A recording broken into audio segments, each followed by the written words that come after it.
service.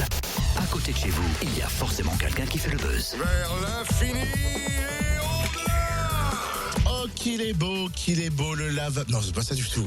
La gaffe. Oh, qu'il est beau le lavabo, qu'il est là le bidet. Dis donc, c'est qu'en plus, faut l'aider. Oh, qu'il est beau le lavabo, qu'il est laid le bidet, qu'il est beau, Oh là Non, là. mais ça va pas bien ce matin, qu'est-ce qui t'arrive? Mais moi, j'ai juste envie de parler de beauté, vois-tu, et de laideur, et je n'ai rien mieux trouvé que la gaffe. Peut-être on pourrait choisir une autre chanson, tu vois, du Gainsbourg par exemple. Tu veux dire ceci, par exemple? La beauté cachée.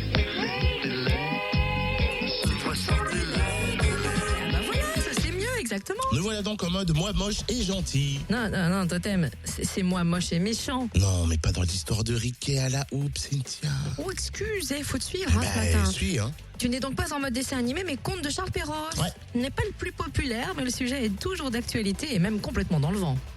Si tu veux, on va redécouvrir cette histoire avec Laurent Brethomin, metteur en scène de La Roche-sur-Yon, qui propose une adaptation de ce conte au théâtre de Dole demain soir. Il a notamment travaillé avec l'auteur Antoine Hergnotte. Le spectacle a été produit et répété à Dole avec scène du Jura. Laurent Brethomin est au téléphone, bonjour. Bonjour.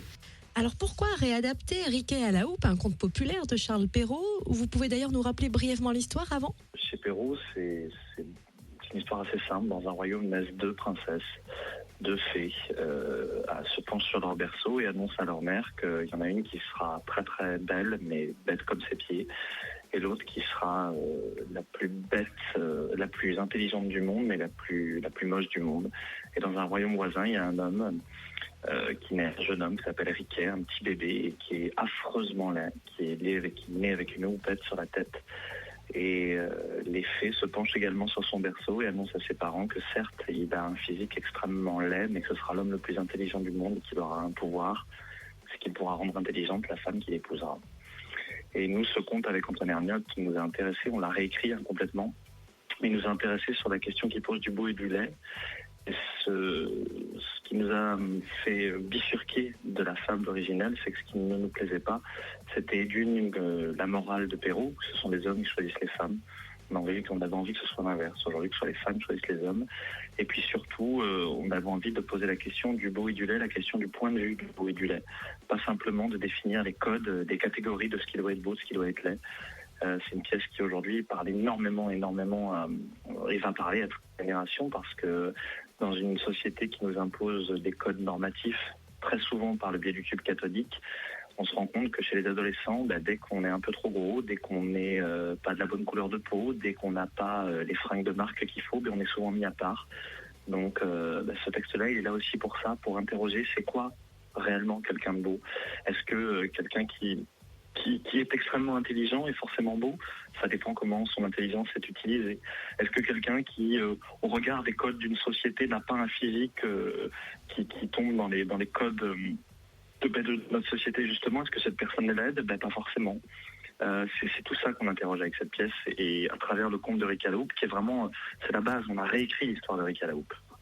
Peut-être une manière d'enlever nos complexes. Alors c'est vrai que cette pièce adresse ce spectacle aux enfants, adolescents, mais aussi aux adultes. Et vous parliez des dictats de la beauté assez erronée. On parle souvent de beauté parfaite, refaite, voire surfaite. Vous pensez que votre version de Riquet peut rétablir cette vision déformée? Je ne sais pas si notre vision de Riquet peut la rétablir. En tout cas, elle peut permettre à beaucoup de monde de s'interroger sur ce qu'est la réelle beauté.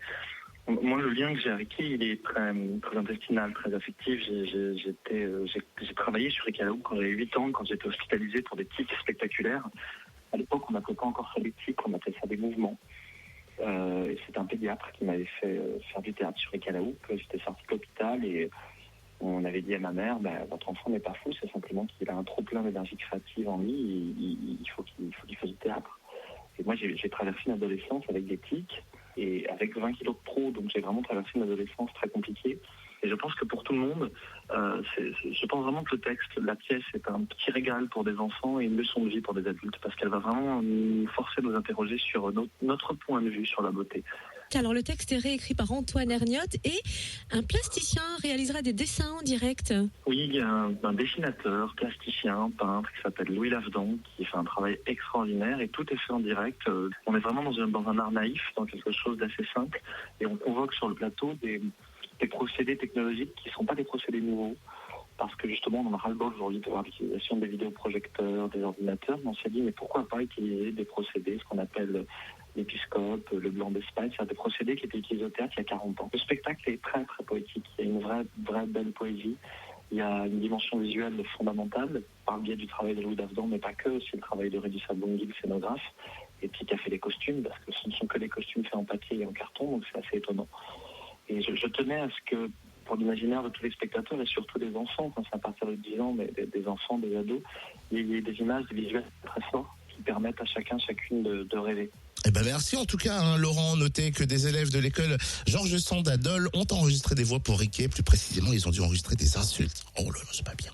Vous comprendrez pourquoi demain, un rendez-vous au théâtre de Dole dès 19h30. Le spectacle dure 1 heure et sachez qu'il a été sélectionné pour faire l'ouverture du Festival d'Avignon cet été. Ah quand même. Festival qui est au théâtre ce que Cannes est au cinéma. Donc une grande fierté pour cette production Scène du Jura. Plus d'infos, tout le programme sur le www.scène au pluriel du Jura.com.